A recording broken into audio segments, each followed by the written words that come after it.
There's a trigger after quitting smoking that almost nobody talks about because it doesn't feel like a trigger.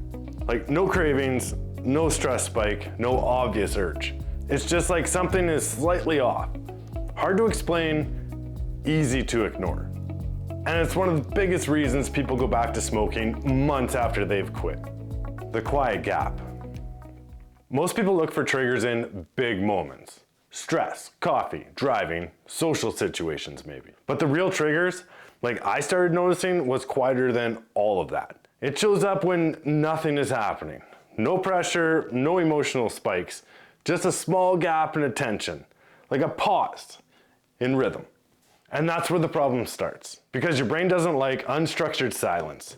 It starts scanning for something familiar, like looking, searching, anything will do. How it actually shows up. For me, it happened in the most ordinary moments, like sitting down after finishing a task, waiting for my next appointment, after a normal midday conversation with my wife. Like nothing stressful, nothing emotional, just a tiny pause in structure, and suddenly this feeling of what now? Hey, you what now? You what now? Right? Like that feeling is where old habits live, not because you're craving them, because your brain wants to fill the gaps instantly. And the old pattern is the fastest, most comfortable thing available. The real relapse mechanism. Most people think relapse happens because of big triggers. It doesn't. It happens because of repeated micro gaps, tiny moments of pause, boredom, transition. And your brain learned one thing over the years. Correct me if I'm wrong, but it's fill that gap with smoking. Whatever it is, fill that gap with smoking. Yeah, tell me I'm wrong.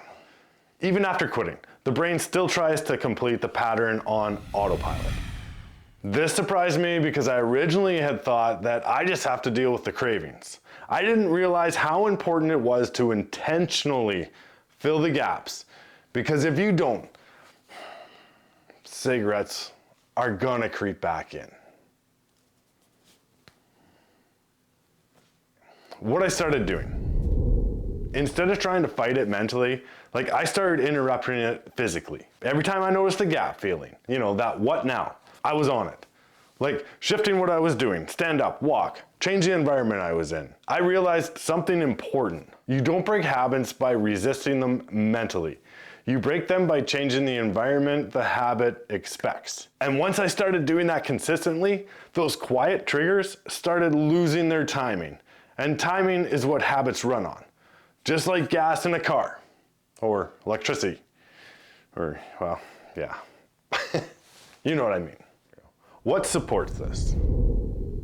Some days were harder than others. Like, not because of the cravings, because energy and focus weren't always stable, while I was rebuilding everything.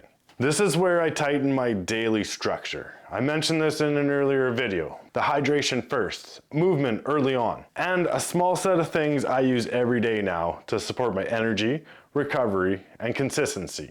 The first link in the description will take you to a quick form. Fill it out, and I'll share with you what's been working for me. The real shift. I stopped thinking of quitting smoking as removing a habit. I started seeing it as rebuilding awareness. Because once you make an effort to notice those quiet gaps, you just cannot unnotice them. In fact, you start seeing them everywhere, so much so that you literally feel them. And that awareness alone changes your behavior. And that's really the goal here. Not elimination, just interruption. Because interruption creates space, and that space creates choice. If you've ever felt like you're doing fine, but something still pulls you, it's probably not cravings. It's the gap in between your habits. Once you fix the quiet triggers, something else surfaces. It's not a trigger anymore. It's the identity underneath it all. And most people never reach this stage because they stop at managing triggers. They never rebuild who they are without smoking. That's what I'm breaking down in the next video, because this is where the rebuild either sticks or falls apart.